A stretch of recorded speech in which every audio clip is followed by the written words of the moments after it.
Hello दोस्तों, मैं अक्षय कुमार। आप लोगों का फिर से नई वीडियो में स्वागत है। ज्ञान गंगा क्लासेस के नए चैनल पे आप लोगों का हार्दिक स्वागत है। मैं आज फिर से क्लास 10 का इंपॉर्टेंट क्वेश्चन लेकर आया हूँ जो बहुत ही वीवीआई है। पहला क्वेश्चन हमारा sine 44 degree minus cos 36 degree का मान क्या होगा। सबसे पहले हमको यहाँ पर दो चार फॉर्मूले याद रखने पड़ेंगे कि साइन 54 है। साइन 54 डिग्री को हम क्या लिख सकते हैं। सोचो यहाँ पर क्या लिख सकते हैं इसको। हम इसको ये लिख सकते हैं क्या, देखो तो साइन 90 माइनस 36 डिग्री क्या लिख सकते हैं ऐसा। सर बोलेगा कैसे लिख दिया सर। अरे भाई साहब 90 में हम 36 को जब माइनस करेंगे तो 54 आ जाएगा। आएगा कि नहीं आएगा। इतना तो सिंपल सा जोड़ाता होगा। ठीक है, इसको हम इस प्रकार लिख लिए। अब क्या है दूसरा है कॉस 36 डिग्री। कॉस 36 डिग्री को हमको कुछ नहीं करना है। ठीक है, 36 डिग्री को कुछ नहीं करना वैसे। अब हमको यहाँ पर जानना है जब साइन का वैल्यू 90 में थीटा के साथ आता है तो वो हमेशा कॉस में चेंज होता है। तो ये हो जाता है cos 36 degree minus cos 36 degree. अब देखो यहाँ पर क्या हो रहा है, जितना इधर है उतना भी उधर ही है। आपस में घटा देंगे तो कैंसल आउट हो जाएगा, तो जीरो हो जाएगा घट के। इसका आंसर हो जाएगा जीरो। तो हमको यहाँ पर क्या करना है, याद रख लेना है कि साइन का वैल्यू 90 डिग्री पर 90 माइनस थीटा रहेगा तो चेंज होगा किसमें, कॉस में।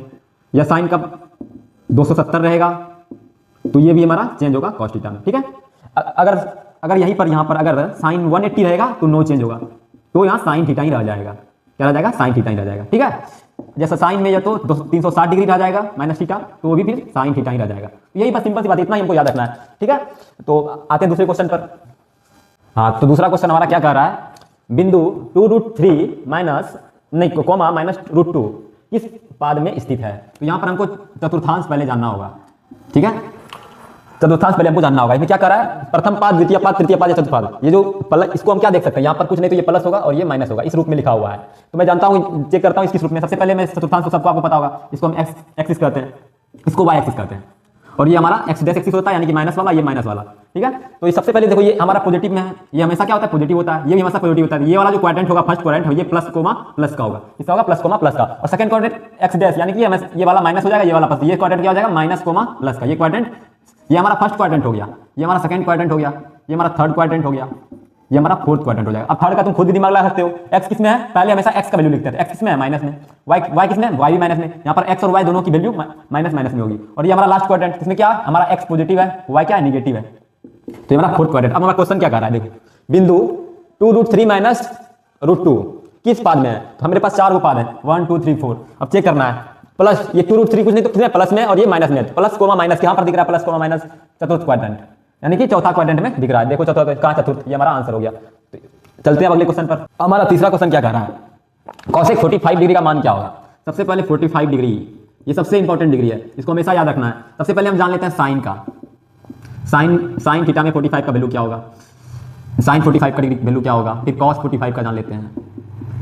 जैसा कि हमको पता है साइन का उल्टा होता है कॉसेक, कॉस का उल्टा होता है सेक, और टेन का उल्टा होता है टेन 45, टेन का उल्टा होता है कॉट। हमको साइन, सबसे पहले तो साइन 45 का वैल्यू होता है 1/√2, ये हमेशा याद रखना है। कॉस 45 का वैल्यू होता है 1/√2, ये हमेशा याद ही रखना है, ये बार बार पूछता है। और टेन 45 का वैल्यू 1 होता है। अब जैसा कि हमको पता है साइन का उल्टा क्या होता है, साइन का उल्टा होता है कॉसेक। कॉसेक जब हम इसको 1/√2 को उल्टा करेंगे तो क्या आ जाएगा, √2। ठीक उसी प्रकार कॉस का उल्टा सेक, इसका वैल्यू 45 डिग्री में √2 आ जाएगा। कॉट का वैल्यू क्या आ जाएगा, इस एक का उल्टा करेंगे तो एक ही आएगा। तो यहाँ पर हमको पूछ क्या रहा है, कॉसेक 45 डिग्री का मान क्या होगा। कॉसेक 45 डिग्री कहाँ है, यहाँ है। इसका मान कितना है, √2। तो इसका answer √2, option number C block कर दिया, हो गया। अब अगला क्वेश्चन क्या कर रहा है, a upon ab not equal to b upon b2 किस स्थिति के रैखिक समीकरण युग्म है। तो रैखिक समीकरण के हमें तीन कंडीशन है, उसको मेरे को हमेशा याद रखना है। पहला condition a1 upon a2 is equal to b1 upon b2 is equal to c1 upon c2। ये कंडीशन यहाँ पर आएंगे, ये हमेशा संगत होंगे। क्या होंगे, संगत होंगे। ठीक है, और दूसरा कंडीशन होता है a upon a2 is not equal to b upon b2, जो हमें परीक्षा में पूछा गया है। ये भी क्या होता है, संगत होता है। और तीसरा एक कंडीशन याद रखना, a upon a2 is equal to b upon b2 is not equal to c upon c2, ये हमारा होता है असंगत। ज्यादातर परीक्षा में हमें ये वाला और ये वाला पूछता है, ये वाला तो नहीं पूछता। इसको हमें यहाँ पर पूछा गया क्या है, a upon a2 not equal to b upon b2, ये हमारा क्या हो जाएगा, संगत। अगर ये वाला रहेगा तो भी संगत होगा, अगर एक में नॉट इक्वल टू रहेगा बाकी में इक्वल टू रहेगा तो वो असंगत हो जाएगा। और लास्ट क्वेश्चन हमारा क्या करा है, त्रिघात बहुपद का व्यापक रूप क्या होगा। अब थोड़ा व्यापक रूप यानी कि उसका जनरल फार्मूला क्या होगा। बहुपद का व्यापक रूप मतलब होता है सबसे जनरल फार्मूला, उसका व्यापक रूप मतलब जनरल फार्मूला। ठीक है, तो जनरल फार्मूला क्या हो जाएगा, सबसे पहले हम द्विघात समीकरण का जानते हैं। द्विघात समीकरण का क्या होता है general formula, ax² plus B X plus C equal to 0। ये हमारा किसका फॉर्मूला होता है? जनरल इक्वेशन द्विघात समीकरण का। और इसी तरह द्विघात है तो यहाँ पर 2 पावर है, घात मतलब पावर होता है, तो द्विघात इक्वेशन में क्या है? पावर 2 है। तो त्रिघात में क्या होगा? जस्ट इसी का थोड़ा सा चेंज हो जाएगा, त्रिघात इक्वेशन क्या हो जाएगा? ए एक्स क्यूब हो जाएगा यहाँ पर, बस नहीं क्यू हो जाएगा, यहाँ पर बी एक्स में स्क्वायर आ जाएगा, प्लस सी के साथ एक्स जुड़ जाएगा, प्लस एक नया आ जाएगा डी हो जाएगा, और ये 0। ये हमारा हो गया त्रिघात इक्वेशन, त्रिघात बहुपद का व्यापक रूप। हमको ये याद रखना है, इसका आंसर कहां पर है? ऑप्शन कहीं पर तो होगा, ऑप्शन नंबर सी। तो इसी के साथ वीडियो में बने रहने के लिए धन्यवाद। आपको वीडियो अच्छा लगा हो तो हमारे चैनल को सब्सक्राइब कीजिएगा, नीचे कमेंट सेक्शन में जाकर बधाई जरूर दीजिएगा। Thank you.